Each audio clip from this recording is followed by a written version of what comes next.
Hello বন্ধুরা, কেমন আছেন সবাই? আশা করি সবাই ভালো আছেন এবং সুস্থ আছেন।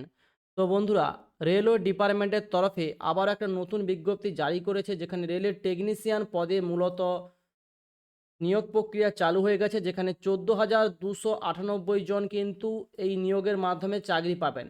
তো ঠিক কোন যোগ্যতায় এই শূন্যপদ তৈরি হয়েছে তা আজকে ভিডিওতে আপনাদের সামনে তুলে ধরবো। তো ভিডিওটা কেউ স্কিপ করবেন না, প্রথম থেকে শেষ পর্যন্ত দেখবেন। মূলত নতুন করে দরখাস্ত নেওয়া শুরু হয়ে গিয়েছে। যেখানে নিয়োগ প্রক্রিয়া হবে সেটা হলো কলকাতা হবে, শিলিগুড়ি হবে, মালদা, পাটনা, রাঁচি, চেন্নাই, এলাহাবাদ, ব্যাঙ্গালোর, ভুবনেশ্বর থেকে শুরু করে সব সমস্ত জায়গায় জুড়ে এই রিক্রুটমেন্ট প্রসেস কিন্তু চালু হয়ে গেছে। তো এখানে বলে রাখি বেতন কত টাকা দেবে। এখানে আবেদন করতে গেলে সবার প্রথম যেটা তুলে ধরবো সেটা হলো বেতন। এখানে বেতন হিসেবে কিন্তু প্রতি মাসে আপনাকে যে টাকাটা দেওয়া হবে 26,000 থেকে শুরু করে আপনার বেতন থাকবে 33,000 টাকা মতো পার মান্থ। অর্থাৎ প্রতি মাসে আপনি কিন্তু এই বেতনটা পাবেন। 26 থেকে আপনি 33,000 টাকার মতো বেতন পাবেন। যোগ্যতা কি রয়েছে? যোগ্যতা রয়েছে যেটা, সেটা হলো এখানে আবেদন করতে চাইলে আপনাকে মূলত মাধ্যমিক পাস হলে আপনি এখানে আবেদন করতে পারবেন। এবং এখানে আপনি 18 থেকে যদি 40 বছর বয়সের মধ্যে আপনার বয়স হয়ে থাকে, 18 থেকে 40 বছর বয়সের মধ্যে হলে তবে এখানে আপনি আবেদন করতে পারবেন। ক্লিয়ার বস? তাছাড়া এখানে আর কি রয়েছে? এখানে আপনি আবেদন করলে যদি চাকরিটা পেয়ে যান, তাহলে আপনি বেতনের পাশাপাশি হাউস রেন্ট অ্যালাউন্স, এইচআরএস পাবেন। আপনার ছেলে মেয়ের যে চাইল্ড অ্যালাউন্স সেগুলি পাবেন। তাছাড়াও পিএম মেডিকেল থেকে শুরু করে সমস্ত খরচা কিন্তু আপনি পেয়ে যাবেন। মূলত রেলের চাকরিতে এই জন্যই মানুষ আবেদন করে থাকেন। সমস্ত ফ্যাসিলিটি রেলের চাকরি কিন্তু আপনাকে দিয়ে দেবে। ওকে? সো এখানে মূলত কোন কোন ক্যাটাগরি অনুযায়ী কোন কোন পদে নিয়োগ প্রক্রিয়া হবে সেটাও আপনাদের সামনে তুলে ধরছি। এখানে দেখুন, এখানে সম্প্রতি 22টি ক্যাটাগরিতে মূলত এই আবেদন চলছে। যেখানে শূন্যপদ বেড়ে হয়েছে অনেকখানি, যেখানে 14,298 জন 40টি মূলত ক্যাটাগরিতে এই নিয়োগ প্রক্রিয়া সম্পূর্ণ করবে। যেখানে আপনি মূলত এখানে আবেদন করলে আপনার কিন্তু চাকরি গ্রেড 1 অথবা টেকনিশিয়ান পদে যদি পেয়ে যান, তাহলে টেকনিশিয়ান 3 গ্রেডের রয়েছে। ওকে?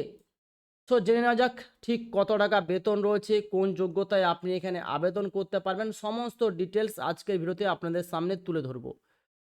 রেলের টেকনিশিয়ান পদে চাকরির সুযোগ।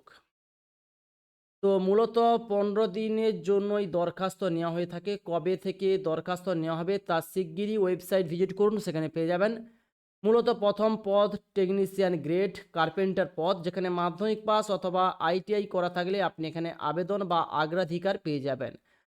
এবং আপনাকে অবশ্যই এখানে মাইনে বা বেতন দেওয়া হবে লেভেল 2 অনুযায়ী। লেভেল 2 র বেতন হয়ে থাকে সাধারণত, লেভেল 2 র বেতন যেটা হয়ে থাকে 25 থেকে 30,000 টাকা কিন্তু স্টার্টিং। ক্লিয়ার বস? তো এখানে রেল রিক্রুটমেন্ট বোর্ডের মাধ্যমে কিন্তু এই রিক্রুটমেন্ট প্রসেসটা হবে। পূর্ব রেলের 14টি জোনে এই নিয়োগ প্রক্রিয়া হবে। এর মধ্যে প্রতিবন্ধী 1 এর জন্য একটা সিট থাকে এবং মালদা রিক্রুটমেন্ট বোর্ডের মাধ্যমে মালদা রিক্রুটমেন্ট সেখানে নিয়োগ প্রক্রিয়া কমপ্লিট হবে। এখানে ক্যাটাগরি 12-21 এ টেকনিশিয়াল গ্রেড পদে ডিজিটাল ইলেকট্রনিক্স ওয়ার্কশপে রিক্রুটমেন্ট হবে। মাধ্যমিক পাসরা এখানে অগ্রাধিকার। আমি আগেই বলেছি, শুধুমাত্র মাধ্যমিক পাস করা থাকলেই কিন্তু আপনি এখানে অগ্রাধিকার বা আবেদন করতে পারবেন। ক্লিয়ার বস? এবং এখানে সমস্ত জায়গায় লেভেল 2 অনুযায়ী বেতন রয়েছে। লেভেল 2 অনুযায়ী বেতন কিন্তু অনেকটাই আপনার।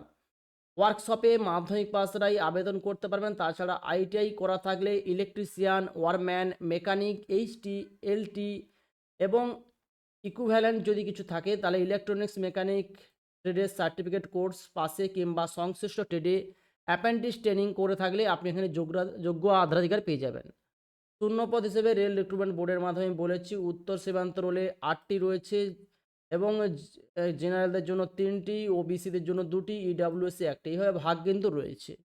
তারপরে মেকানিক্যাল পদের জন্য যেটা রয়েছে সেটা হলো মাধ্যমিক পাশেরা এবং আইটিআইরা এখানে ফিটার, ওয়েল্ডার, মেশিনিস্ট পদে আবেদন করতে পারবেন। এখানে তাছাড়াও থাকতে হবে আপনার কাছে প্রোগ্রামার কাম অপারেটর ট্রেডের সার্টিফিকেট কোর্স এবং সংশ্লিষ্ট ট্রেডে অ্যাপ্রেন্টিস ট্রেনিং থাকলে যোগ্য অগ্রাধিকার পেয়ে যাবেন। ওকে, তো ক্যাটাগরি অনুযায়ী এখানে রয়েছে বেতন কাঠামো খুবই ভালো, লেভেল 2 অনুযায়ী প্রতিটা জায়গায় কিন্তু বেতন দেওয়া হয়েছে। ওকে, তো এবারে দেখাবো ঠিক কবে থেকে আপনি এবং কোন ওয়েবসাইট থেকে এই আবেদন প্রক্রিয়াটা কমপ্লিট করতে পারবেন। তো এখানে আবেদন করতে চাইলে ইন্ডিয়ান রেলওয়ে যে ওয়েবসাইট, সেই ওয়েবসাইট ভিজিট করে আপনি আবেদন করতে পারেন। না হলে আপনার জন্য এই যে ওয়েবসাইটগুলি রয়েছে, এখানে দেখতে পাচ্ছেন রেলের টেকনিশিয়ান পদে এই যে রয়েছে। ওকে, তো এই পদগুলোতেও আপনি আবেদন করতে পারেন। রেলের টেকনিশিয়ান পদে যে ডিস্ট্রিক্ট থেকে আপনি আবেদন করতে চান সেই ডিস্ট্রিক্টের হয়ে আবেদন করবেন। ক্লিয়ার বস? এখানে আপনি আবেদন করবেন এই যে ওয়েবসাইট রয়েছে, এই ওয়েবসাইটের মাধ্যমে। প্রতিটি পদের জন্য 18 থেকে 33 বছর বয়স হলে আপনি কিন্তু আবেদন করতে পারবেন, সেটাও আপনার জন্ম তারিখ অনুযায়ী বিচার করা হবে। এবং এখানে প্রার্থী বাছাই করা হবে একটা লিখিত পরীক্ষার মাধ্যমে, যে পরীক্ষায় উত্তীর্ণ হলে একটা কম্পিউটার টেস্ট নেওয়া হবে। তারপরে ডকুমেন্টস বা সার্টিফিকেট ভেরিফিকেশন এবং ডাক্তারি পরীক্ষা হওয়ার পরে আপনি এই নিয়োগ প্রক্রিয়া পাবেন। সেখানে আপনাকে যে পরীক্ষা দিতে হবে, সেই পরীক্ষা 100 নম্বরের পরীক্ষা 90 মিনিটের মধ্যে দিতে হবে। তার মধ্যে কোশ্চেন থাকবে জেনারেল অ্যাওয়ারনেস 10 নম্বরের, জেনারেল ইন্টেলিজেন্স অ্যান্ড রিজনিংয়ে 15 নাম্বার এবং বেসিক কম্পিউটার অ্যান্ড অ্যাপ্লিকেশনের উপরে 20 নাম্বার। তো মূলত অঙ্কতে 20 নাম্বার, বেসিক সায়েন্স অ্যান্ড ইঞ্জিনিয়ারিংয়ের উপরে 35 নাম্বার। এইভাবে একটা পদের জন্য এই সমস্ত টপিকের উপর ভিত্তি করে মূলত পরীক্ষা নেওয়া হবে। টেকনিশিয়ান পদের জন্য সেম 90 মিনিটের মধ্যে 100টি কোশ্চেনের অ্যান্সার দিতে হবে, যেখানে 25 নাম্বার থাকবে অঙ্কতে, জেনারেল ইন্টেলিজেন্সে থাকবে 25 নাম্বার, জেনারেল সায়েন্সে থাকবে 40 নাম্বার। এইভাবে কিন্তু আপনাকে পরীক্ষা দিতে হবে। নেগেটিভ মার্ক কিন্তু রয়েছে এবং 3টি প্রশ্নের ভুল উত্তরের জন্য প্রাপ্ত 1 নম্বর কিন্তু কাটা হয়ে থাকবে। অর্থাৎ যদি আপনার 3টা প্রশ্নের অ্যান্সারে ভুল থাকে তাহলে কিন্তু 1 নাম্বার করে কাটা হবে। ওকে, এখানে আবেদন করার জন্য আপনার যে বৈধ পাসপোর্ট যে সাইজের ছবি, সেটা 30 থেকে 70 কেবির মধ্যে অনলাইনে আপলোড করতে হবে। সিগনেচার 30 থেকে 70 কেবির মধ্যে। আর কাস্ট সার্টিফিকেট শুধুমাত্র তপশিলদের জন্য 500 কেবির মধ্যে স্ক্যান করে নেবেন। যে ফটো স্ক্যান করবেন সেই ফটোর 12 কপি নিজের কাছে রেখে দেবেন।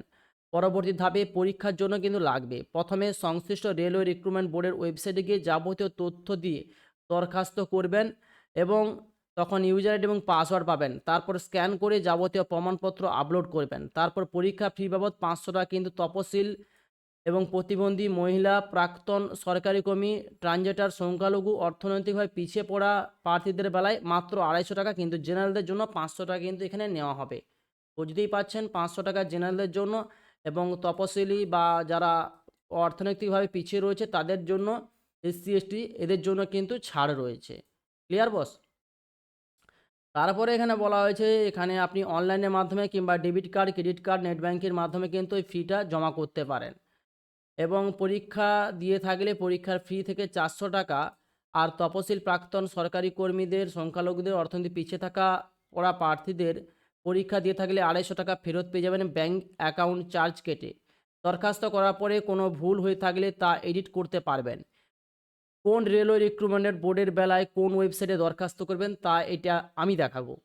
এটা হলো দেখুন, কলকাতা যে রেলওয়ে রিক্রুটমেন্ট বোর্ড রয়েছে এর ওয়েবসাইটে হচ্ছে rrbkolkata.gov.in এটা, এবং মালদহের রিক্রুটমেন্ট বোর্ডের বেলায় ওয়েবসাইট হচ্ছে www.rrbmalda.gov.in।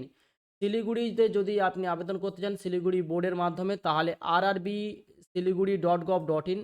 রাঁচিতে আবেদন করতে চাইলে তার ওয়েবসাইট হলো www.rrbranchi.gov.in। তো এইরকম বোর্ড রয়েছে যেখানে আপনি আবেদন করতে চাইলে আবেদন করতে পারেন। আহমেদাবাদ হলো www.rrbahmedabad.gov.in। তারপরের পোস্ট রয়েছে বেঙ্গালুরু রয়েছে আজমির। এই যে ওয়েবসাইটগুলি, প্রতিটি ওয়েবসাইটে আপনি এখানে আবেদন করতে পারবেন।